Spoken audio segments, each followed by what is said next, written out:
the CyberHub bunker and studio, you're tuning in to the CyberHub Podcast. And now for your host and CISO, James Azar. Well, good morning, everyone. Welcome to another episode of the CyberHub Podcast. We've got a packed show for you today. We're going to get right into it here in just a moment. So it's Tuesday, July 12th, 2022.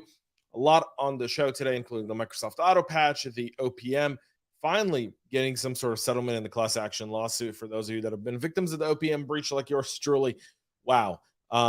China and the Uber files are all on our task order today. We're going to try to get this done pretty quick for you. Tomorrow and Thursday, really big show. President Joe Biden's traveling to the Middle East, and there's a big cyber piece there. Big cyber piece. Not being talked about in the media because, it's not there. We'll be bringing you some really great news tomorrow, so tune into that. Before we do that, though, and we'll get into this story, my double espresso. Whatever you're drinking this morning, I hope you enjoy it and make it yours. Coffee cup cheers. Microsoft is making the Windows Autopatch generally available ahead of the July 2022 Patch Tuesday, which is today. Microsoft has announced the general availability of Windows Autopatch, a new capability that allows enterprises to automate the rollout of Windows and other updates. It was initially announced in April. Windows' Autopatch is now available to all Microsoft customers with Windows Enterprise E3 and E5 licenses who can use it to automate the updating of Windows 10, 11, Edge, and 365 applications. The general availability doesn't mean that Patch Tuesday is dead. In fact, the new capability is an extension that aims to improve the updating experience for enterprise customers.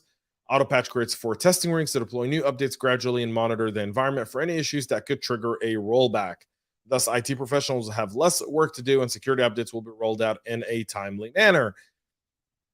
There's a whole video on this. Good move by Microsoft. I mean, honestly, this is welcomed news for many people in security and IT. Cloud-based cryptocurrency miners are targeting GitHub Actions and Azure VMs. So GitHub Actions and Azure VMs are being leveraged for cloud-based cryptocurrency mining and indicating sustained attempts on the part of malicious actors to target cloud resources for illicit purposes. According to research by Trend Micro, attackers can abuse the runners on servers provided by GitHub to run an organization's pipelines and automation by maliciously downloading and installing their own cryptocurrency miners to gain profit easily.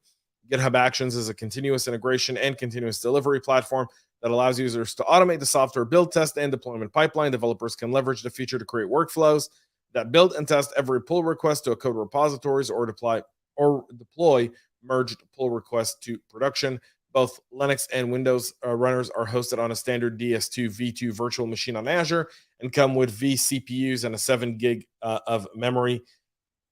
The Japanese company said that no fewer than 1,000 repositories and over 550 code samples that are taking advantage of the platform to mine crypto using the runners provided by GitHub. More 11 repositories were found to harbor similar variants of a YAML script containing commands to mine Monero coins as well.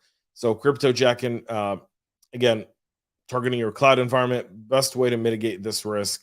Have some insight into your billing. That really does help. 26 million people who had their information leaked during 2 Office of Personnel Management data breaches in 2014 and 15 may be entitled with up to $10,000 after a class action lawsuit against the agency was settled for $63 million. However, when you look at everything else that's in there, most people get around $700. Lawyers made all the money. So that's nice. Eligible claimant under the settlement will receive $700 or the actual amount of the claim, whichever is greater, up to a maximum of $10,000 unless the total value of all valid claims plus any incentive awards named to plaintiffs exceeds the amount of money in the fund. So there you go, folks. China's introducing new rules governing cross-border transfer of data. No surprise there. This story by the Wall Street Journal says many businesses in China are going to have to seek approvals from the Chinese authorities before transferring data abroad, according to new rules released this week. Part of a growing suite of regulations Beijing has introduced to tighten control over data and data transfer in the country. The rules on cross-border data transfers published by the China Internet Regulator on Thursday and are effective September 1st will likely increase compliance costs for businesses and push more multinationals to store data in the country, legal experts say. follows a draft released in October and clarifies procedures for data generated in China to be shipped or to be accessed from overseas. Critical information infrastructure operators, company processing data for industries like telecom, defense, energy, and finance must pass a security review by the Cyberspace Administration of China before they can transfer personal data abroad. Parties dealing with data of 1 million people or more must go through such reviews before cross-border transfers of personal data, the rules say. Similar reviews are also required for those who have been transferring personal data abroad of at least 100,000 people or sensitive personal information of 10,000 or more people from the beginning of the previous year, showing you how Beijing's really trying to get their hands on this data and then maybe even mess and not get the data trusted, sent abroad to be even trusted. This is significant here, and part of doing business in China, which is, very, very challenging. Finally, the Uber files. We'll end the show with the leaked files revealed that the Uber secretly lobbied prominent leaders from around the globe in an attempt to achieve its regulatory and political gains. The files detail an extensive lobbying network, including more than 100 meetings with public officials from 18 countries.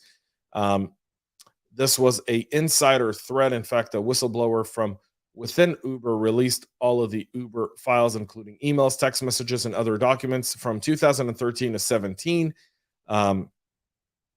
So they lobbied people like President Biden, French President Emmanuel Macron, and German Chancellor Olaf Scholz in order to promote the goals of Uber across all these different nations. Mark McGann, Uber's former head of public policy for Europe, the Middle East, and Africa, has come forward as the whistleblower for this. Insider threat risk here. Keep your eyes on these documents, folks. That's it for our show today. We'll be back with a lot more tomorrow. Until then, have a great rest of your day and stay cyber safe. We love feedback, so make sure to connect with us on social media and subscribe to our podcast on your favorite podcast listening platform.